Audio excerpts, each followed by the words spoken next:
Hello again. Welcome to another edition of Media Watch. I'm your co-host, V Tait. I'm Raymond Peterson. I'm Bob Anthony. And I'm Alan Singer. Educator, historian, Dr. Alan Singer, regular with Media Watch, our resident expert. Thanks for being here, Dr. Singer. So,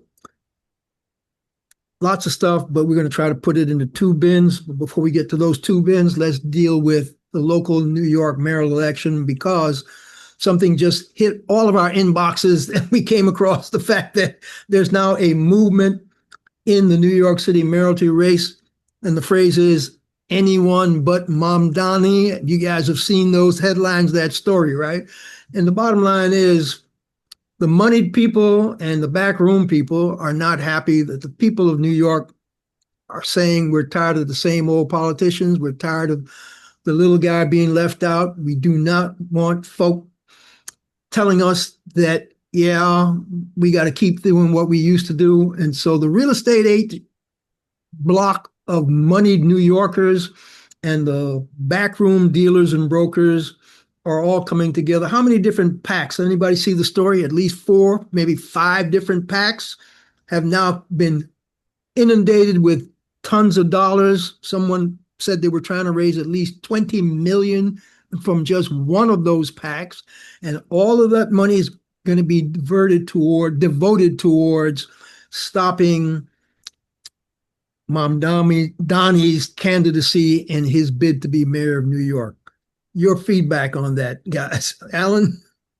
Well, look, they are terrified about the call for affordable New York, because it's going to mean that the wealthy are going to have to pay more taxes to have equity. And the attacks on Mamdani have been outrageous. You know, he and his wife were overseas in Uganda, where he was born, and he was then attacked for not being here. But of course, he's not mayor now. Wait a minute. He's attacked for not being here, but what was he attacked about? Our people don't know that. Andrew Cuomo and Eric Adams are using the Manhattan skyscraper murders to attack Mamdani's earlier statements during Black Lives Matter on policing. And these are phony charges.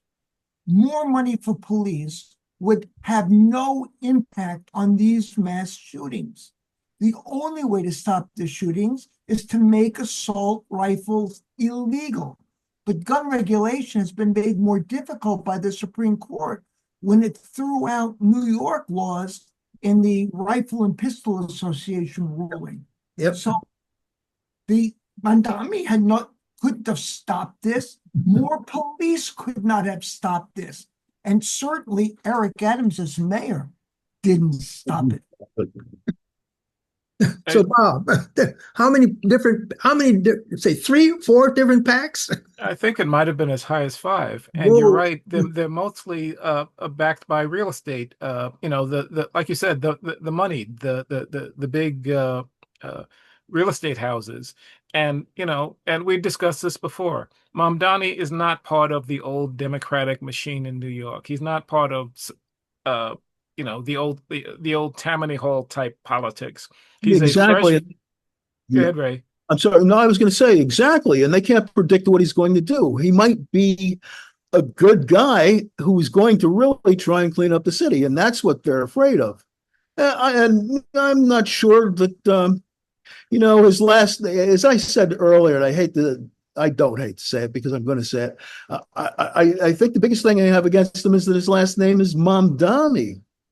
You mean that's what those folk want to use against him, because he got a Middle Eastern Muslim sounding name. Exactly. Like, Exactly. So, what are his ties? Barack Hussein Obama. Exactly. That's where we're trying to go. I mean, you see how far they took that. I mean, Yes. that was the president of the United States. So Bob, wrap up. Are they going to be able to coalesce? Or, because what I saw was they said, well, as long as Adams is in the race and Cuomo is in the race, doesn't matter how much money they raise, they'll be knocking each other out. Yes, and Anyway. it's going to be messy no matter how it happens. It's going to be messy. It's going to be Mamdani is actually raising a few super PACs himself. Whether it will match in money to the others, I don't think will matter. And the people love him. That's exactly it. What's it? I don't think they can money their way out of this. Yeah, I have a sneaky suspicion it's not just his message, is that they're tired of the same old people running New York. Yes. I think it's time for a change is what's in everybody's head. And I think he's the right guy at the right time with that message of it's time for a change. So I wish him well, because I hate it when money people try to get in the way of the voting power of ordinary citizens. And that's what this real estate group is trying to do. They're trying to buy this election out from under the will of the people. I'm looking at it that way. You guys may see it differently, but that's my take. But I want to segue from that, moneyed people trying to buy their way into staying in power, to moneyed people trying to keep this crazy guy that's in the White House in power.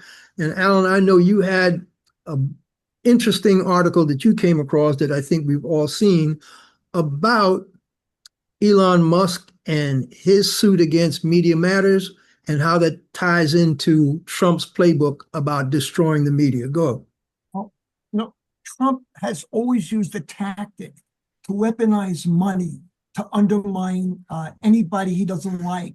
He has threatened ridiculous lawsuits because the strategy was that the cost of defense against the lawsuit would be greater, so it would be cheaper for the company to settle. Now, we saw that in Paramount and Skydance, where they basically, to get their merger approved, they agreed to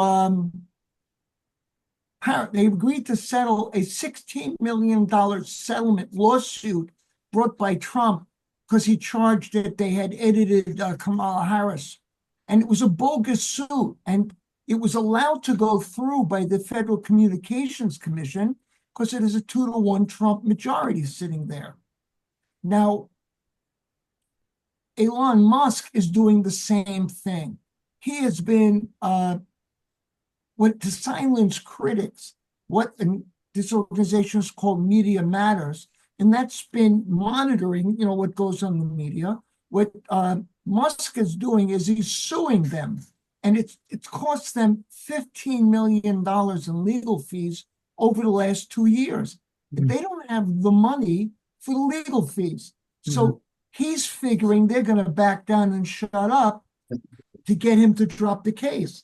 So what we're looking at is Musk and Trump bringing these bogus lawsuits to bankrupt people so they can't continue to defend freedom of speech in the United States. So I've got a thing about that article that I read. You guys probably read it as well. I noticed that in the height of Musk's lawsuit against Media Matters, we should tell our viewers, some of whom are familiar with media and Media Matters. Media Matters is a watchdog organization, just like this show is called Media Watch, and we take a look at what's going on in the media. We comment on it one way or the other, good, bad, or ugly, who's doing well, who's not. Media Matters was doing that and calling out a lot of the stuff that was happening, especially like when Elon Musk bought Twitter, decided he'd call it X, and then allowed all this horrendous right-wing racist propaganda and stuff to just proliferate on the platform. But Media Matters called him out and did all kinds of stuff to bring attention to that. So he filed a suit. Media Matters had called out other organizations for similar things, but they didn't do that because they didn't have Musk's money and didn't decide to weaponize their money to silence a critic. But Trump will use money to silence a critic. He will also use the power of the federal government to silence a critic. And we've seen that in that suit you mentioned with CBS. Yeah. Because of the merger with Skydance, Shari Redstone caved and said, yeah, I'll give you the $16 million so they would approve it. Well, they approved the merger after she caved, and they claimed that the new entity, Skydance, was going to give them even more money, $20 more million. Trump said that on his social media posts. Well, double back to the Musk suit, Media Matters doesn't have that money, and so they are now against the ropes. Yeah. They're in very bad shape. I think they had to, based on your article that you sent around, Alan, they had to cut staff and they're actually considering shutting. Yes, And sir. Media Yeah. Matters, for those Sure. who don't know, is a highly respected The media, watchdog critic. entity, yes. Yeah. While they're on the ropes, Trump had his, and I'm saying this, I'm not behind the scenes. I wasn't there when he said, go do this. But the Federal Trade Commission decided they were going to do an investigation of Media Matters. Now, does that sound familiar? Wasn't it FCC that allowed the bogus lawsuit to continue? Because the chairman of the FCC thought that maybe we should let that play out in the courts? I mean, but was that part of? The chairman of the FCC is a Trump appointee, isn't he? Yeah, well, so is the chairman of the FTC. The And chairman the of the FTC. FTC is a Trump appointee. So the watchdogs are Trump appointees. That's what I'm talking about, weaponizing the power of the federal government to attain non-democratic ends. All right. And so part of the two bins we wanted to do for this show is call attention to the fact that this man who's in the White House is using the power of the presidency, his unitary executive power. I forget, that's the theory that somebody came up with, that the executive in power should not be stymied by the other two branches of government. And so, because of a number of judges that he has appointed, a lot of those executive orders that are illegal, that people have challenged, get stymied. We talked about this on a previous show about one judge saying, you defied my order to stop your executive order for deporting people. I said, turn the planes around. And you said, no, we can't control it. They're already gone. Well, it turns out that the Justice Department guy who said, pay no attention to that judge's order, is the guy that was appointed by Trump to be a new judge on the appellate bench somewhere. I don't know whether it was D.C., wherever the heck. Philadelphia. 3rd District. And even though a whistleblower came forward and said, this is the guy who told the Justice Department, don't pay any attention to that judge's order about bringing the plane back, let the plane go. Federal whistleblower said, this guy said that. Trump nominated him, and guess what? Republicans just confirmed him today. Today, the headline came out. Whatever his name is. Emile Beauvais, yes. Emile Beauvais has now been confirmed to become a judge on the appellate bench, even though he had thumbed his finger, told the rest of the judiciary, F you, we're not listening to you. Those planes going to go where they're going, okay? Let's get some background. In 1735, so we're looking at 300 years ago, a New York City jury ruled in the case of the Crown versus John Peter Zenger that criticizing the government is not illegal. And when they wrote the Bill of Rights in the 1790s, they made that the first amendment to the Constitution, that the government could not interfere with freedom of the press, because that guarantees democracy. What Trump and his people are doing is they're weaponizing money to undermine a 300-year-old principle and to destroy constitutional protection for freedom of the press. And this is very scary. Well, let me point out one thing about the judge. Just one quick thing. He's appointed to the 3rd District. That includes New Jersey, pieces of Pennsylvania, and very importantly, Delaware, which is where most corporations are formed. They're formed in the state of Delaware. He's going to have a lot of ability to judge major corporations in this country, and decide in the favor of the money as opposed to the people. So he's in an extremely dangerous post, simply because Delaware is part of his district now. But go ahead, Eric. No. The bottom line is, not only is it outside money and just money, it's the power of the federal government. When the Federal Trade Commission decides they want to investigate an organization like Media Matters, supposedly indulging in antitrust things by talking to other people about maybe you don't want to put advertisements on X because they're allowing such racist, rampant stuff to be on their thing. Whether or not there was any collusion, the fact that he said, I'm going to investigate you in case that happened, means you're now trying to hold a cudgel over an organization. When the FCC chairman, Carr, says he's quite happy that Skydance has said it was going to get rid of diversity, equity, and inclusion in any of its programming going forward, he was happy that they said they were going to do that. That meant they demanded that Skydance do that in order to get this merger approved, which meant they put their finger on the scale and threatened an organization, a media organization. They also said you're going to have a monitor who determines whether your programming are fair, upright, and who does this monitor report to? If I read correctly, I think the monitor reports to the President of the United States. Somebody needs to check that. But my early reading was the monitor in a media organization that covers news has to report to the President of the United States. That is a violation of the Constitution, freedom of the press. Alan, I think you've got a quote from the dissenting FCC. We need to hear from her, but this is part of this man destroying our democratic norms. Ana Gomez was the only dissenting voice at the FCC. She's a commissioner. She issued a blistering statement, and she called this monitoring business a cowardly capitulation that could set a dangerous precedent, reshaping the future of entertainment while eroding the freedom of the press. The First Amendment to the Constitution prohibits the government from censoring broadcasters. Does she still have a job? For now, we don't know how long, but they are pointed to certain terms, correct?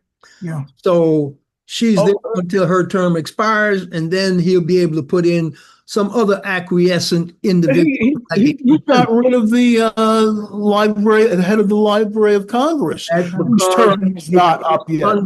That's a very iffy, who really controls that? Congress could fight him, but guess who's in control of Congress? Yeah, really. All right. So this Congress is not fighting him. Another Congress might say, you don't control the Library of Congress. It's called the Library of Congress for a reason. The Library of Congress. The executive branch is not supposed to be able to control something in the legislative bulwark. He's doing anything he wants, and the courts are backing him. Period. That's why we have to talk about this, because this is happening every day, day in and day out. And if we just continue to sit back and say, oh yeah, he's doing what he wants, we need to talk about who's pushing back, whether it's this commissioner and or whomever, or whether it's whatever. There's another judge that just ruled day before yesterday. He went after Planned Parenthood with an executive order saying, because you're doing X, Y, and Z, we're funding you from X, Y, and Z. They took him to court. Another one of those, I believe, is 335 or 353 lawsuits against those illegal executive orders. But he's going to ram them through, let them play out till these lawsuits play to stop him. And the lawsuits work a lot slower than putting the executive orders into effect. But the judge just said, no, you cannot defund them and only them. That's retaliatory, vindictive, whatever, cease and desist. Let's see what happens. The judge says you can't do that, but how many judges' rulings has he obeyed? We need to follow that up on our show and see whether or not he's obeyed that. But as an historian, I use the Library of Congress website for research. I'm doing a research project now on how slave patrols were part of the slave system. And I'm doing that on the Library of Congress. Now, Trump has said, we want to whitewash history. We want to get rid of stuff that makes the United States look bad. Well, what's going to happen if the Library of Congress's Trump people start taking down these vital historical documents. Yeah, you need to safeguard them any which way you can. There's a website, I believe, I forget the name, and we talked about it on Media Watch like 3 or 4 years ago. And what they were doing, they took whatever resource they had, they got funding from somewhere, and anything that ever got put up on the web, they were downloading and archiving. Okay, so we need to go back and research who they are so we can let people know anything that disappears, talk to these people. You might be talking about archive.org. They basically have archived everything they can get a hold of that was on the public web. Bingo. And they're private. Well, they still need donations. They need donations. Yeah, that's because they can use. They have huge servers. Yeah, there you go. I'm glad you remembered, because we talked about them on Media Watch about 4 or 5 years ago when something else like this came up, and they went up, they archived it, and they told people, oh, don't worry about that. You need to find that. Come over here and see us. Now, you're right, Alan. All that purging, when they wiped all those African Americans, those Hispanic, all those folks from the military websites, Jackie Robinson, all those folk who served in the military, you can't put names back on ships when they chisel them off the ships unless somebody else comes in office and say, we're going to rename them, and you put the names back on. But once you destroy a website, it doesn't get recalculated or recalibrated unless somebody else comes back and it says, now we're going to go back and recalibrate it. But archive.org is probably where you're going to have to go to find all those contributions that we made that used to be on the federal government's website. We should tell people about archive.org. Now, to get back to the crazy guy in the White House, because I actually now do believe the man is crazy. You saw that rambling that he did at that press conference over in Scotland when he was supposed to be talking about his tariff deal. How many different non sequitur lines of whatever did that? I turned off the press conference. It was so disconcerting. Just watching him do what he did, I said, this man's crazy. This man's not even near topic. And all this crazy rambling stuff is not germane to what he's here for. I just turned that off. But I heard him ramble for a good bit of time before he even got back to the subject at hand. But this crazy guy in the White House is throwing everything at us every day in the hopes that we're all going to get some kind of fatigue and dispiritedness. And that's why this show has to continue to call out this craziness. All right. We have about 4.5 minutes left. Okay. Because the other story that we try to cover as often as we can is what's going on in the Mideast. And breaking news, the British government said, we're going to recognize the Palestinian State unless you figure out a way to stop starving those people and stop this war. France said, we're going to recognize the Palestinian State because we think that's the only way we're going to get to the two-state solution. And you need to stop starving these people and end this war. And lo and behold, I saw something yesterday where Marjorie Taylor Greene actually came out and said, there's genocide going on in Gaza. Marjorie Taylor Greene. I never thought I'd be quoting Marjorie Taylor Greene as actually knowing what she was talking about, but I do not trust anything Marjorie Taylor Greene says. So, Alan, I think you have a better, more authoritative source about what's going on in Gaza that I think we should quote. Well, again, what's happening is leading Israelis have begun to charge the government with genocide. The leading human rights organization there is called B'Tselem, I think. And also the Israeli chapter, Physicians for Human Rights, have both said that Israel's actions in Gaza have risen to the level of genocide. Now, the United Nations Watchdog group reported the latest data indicates that the famine thresholds have been reached for food consumption in most of the Gaza Strip. 1 in 3 people are forced to go without food for more than days. 20,000 children were admitted to hospitals with acute malnutrition. Meanwhile, when people line up for food, they are shot at by Israeli soldiers and private mercenaries, and 1,000 Palestinians have been killed while lining up for food since the end of May. This is genocide. I agree with those groups. Yeah, we've been talking about how bad it's been for almost a year. And we have quoted other individuals who have said, this is not bordering on genocide, this is genocide. Good. We have done this more than once.